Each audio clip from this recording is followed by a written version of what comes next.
जय श्री कृष्णा। राधे राधे दोस्तों, आज मैं आप लोगों को लड्डू गोपाल की एक अद्भुत और सच्ची लीला कथा सुनाऊंगी। आज की यह लीला कथा मेरे साथ जब भक्त ने शेयर की तो इसे सुनकर मैं चकित हो गई और वैसे ही आप लोग भी आश्चर्यचकित हो जाओगे।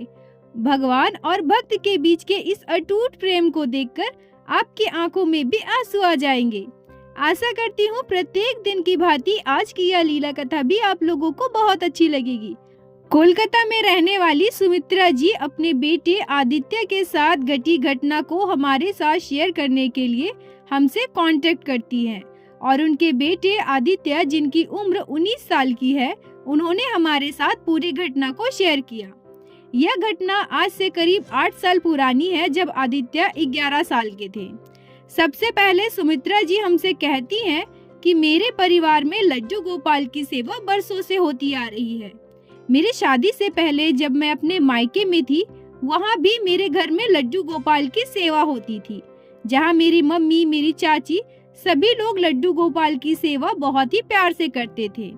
मायके में मुझे ज्यादा समय नहीं मिलता था कि मैं लड्डू गोपाल की सेवा कर सकूं, क्योंकि उस समय मैं पढ़ाई करती थी। लेकिन शादी के बाद जब मैं ससुराल आई तो मैंने यहाँ पर भी लड्डू गोपाल की सेवा होते देखा, क्योंकि लड्डू गोपाल की सेवा मैं बचपन से ही देखती आ रही थी। मुझे लड्डू गोपाल के प्रति श्रद्धा भाव और लगाव तो पहले से ही था। ससुराल आने के बाद मैं लड्डू गोपाल की सेवा करने लगी। मैं लड्डू गोपाल को अपना पुत्र मानकर उनकी सेवा करती थी। शादी के 2 साल के बाद मुझे मेरा दूसरा पुत्र आदित्य का जन्म हुआ। मैं लड्डू गोपाल को अपना बड़ा पुत्र और आदित्य को अपने छोटे पुत्र मानती थी। मुझे कभी कोई भी पूछता था कि आपके कितने बच्चे हैं, तो मैं हमेशा 2 बताती थी। लड्डू गोपाल के प्रति प्रेम व श्रद्धा मेरे पूरे परिवार को बहुत ही ज्यादा थी। लड्डू गोपाल के प्रति प्रेम व श्रद्धा मेरे पूरे परिवार को बहुत ही ज्यादा थी। मेरे परिवार में सभी लोग लड्डू गोपाल को बहुत मानते थे। जब आदित्य 10 साल का था, तब से ही हमने आदित्य का ट्यूशन बाहर लगवाया था। प्रतिदिन शाम को 7 बजे मेरे पति आदित्य को ट्यूशन छोड़ने जाते थे और रात को 9 बजे उसे लेने जाते थे। सुमित्रा जी कहती है कि एक दिन हमारे जीवन में एक ऐसी दुर्घटना घटी जिससे हमारा पूरा जीवन ही बदल गया। प्रतिदिन की तरह उस दिन भी आदित्य को उसके पापा ट्यूशन छोड़ने जाते हैं। अब बाकी की घटना आदित्य हमारे साथ शेयर करते हैं। आदित्य हमसे कहते हैं कि प्रतिदिन की भांति उस दिन भी मेरे पापा मुझे ट्यूशन छोड़ने गए। हमारे क्लास में हम लोग 16-17 बच्चे ट्यूशन पढ़ते थे, पर उस दिन शायद सर को कुछ काम आ गया था। सर ने हमें 1 घंटा पहले ही छुट्टी कर दी। सर हमसे कहते हैं कि आज मुझे कुछ काम है, तुम लोग आज जल्दी ही घर चले जाओ। सभी अपने अपने घर के लिए निकलते हैं। मैं वहीं बैठकर सोचने लगता हूँ कि अभी तो पापा को आने में कम से कम 1 घंटे का समय है, इतना देर में कहाँ रुकूंगा। एक बार मैंने सोचा कि क्यों ना मैं यहीं सर के घर में ही बैठा रहूं।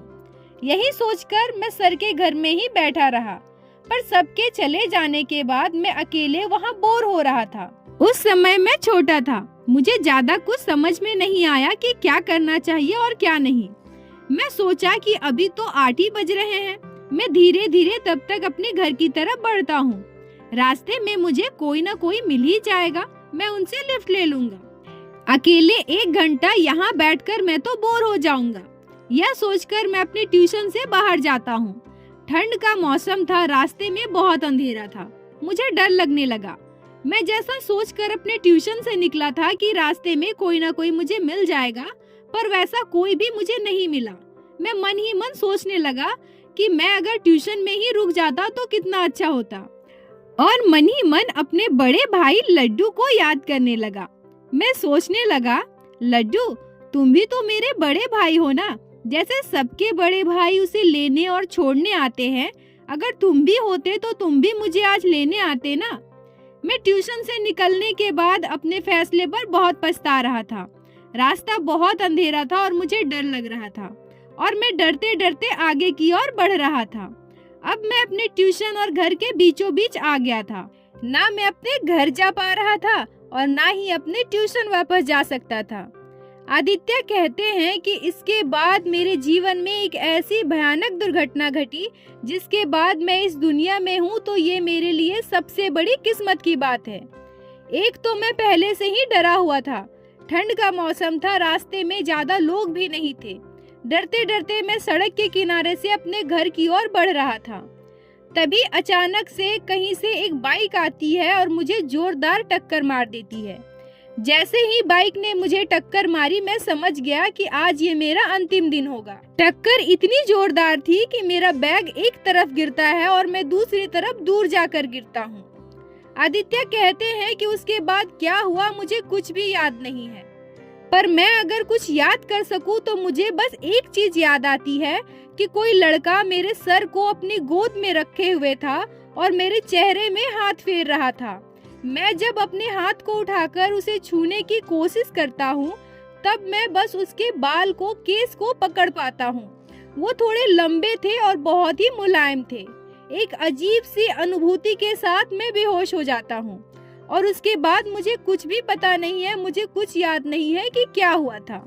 इसके बाद आदित्य की मम्मी सुमित्रा जी हमसे कहती हैं कि रात के 9 बजे जब मेरे हस्बैंड आदित्य को ट्यूशन से लाने के लिए अपना बाइक निकाल रहे थे, उसी समय उनके फोन में एक कॉल आता है, जिससे सुनने के बाद हमारे पैरों के तले से जमीन खिसक जाती है। वो कॉल हॉस्पिटल से था। हमें बताया जाता है कि आपके बेटे आदित्य का एक्सीडेंट हो गया है और आप लोग जल्दी से हॉस्पिटल आ जाइए। यह बात सुनते ही हम पागलों की तरह रोने लगते हैं। हमें समझ में नहीं आता है कि हमारा बेटा जो थोड़ी देर पहले ट्यूशन गया था, उसके साथ ऐसा क्या हो गया। हम लोग रोते हुए हॉस्पिटल पहुंचते हैं। वहां जाकर हमें पता चलता है कि आदित्य को बहुत ज्यादा चोट आई है।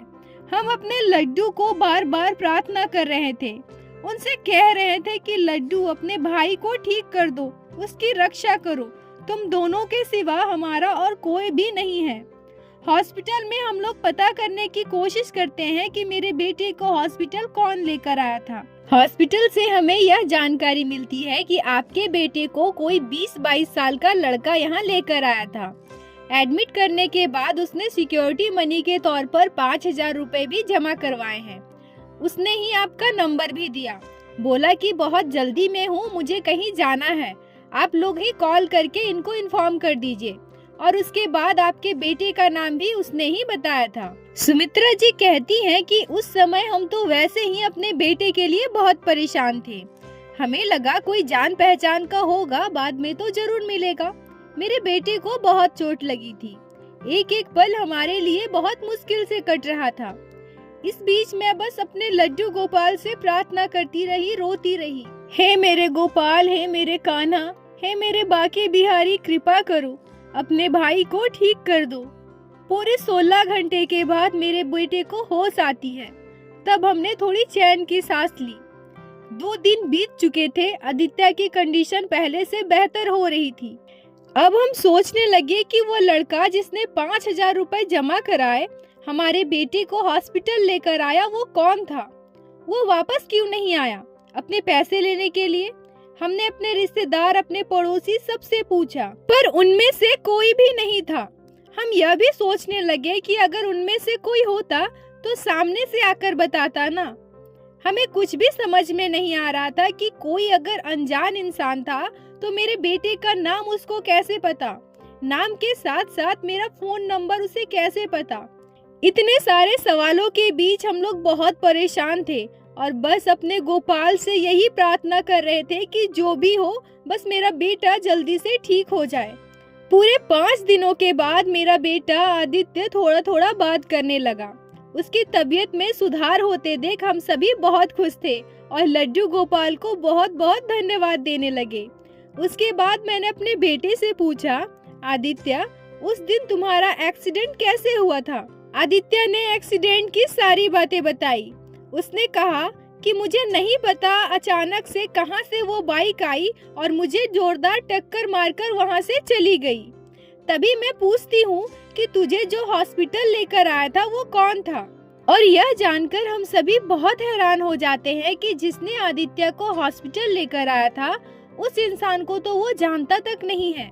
बस उसे इतना पता है कि जब उसका एक्सीडेंट हुआ था तब किसी ने उसका सर अपने गोद में रखा था।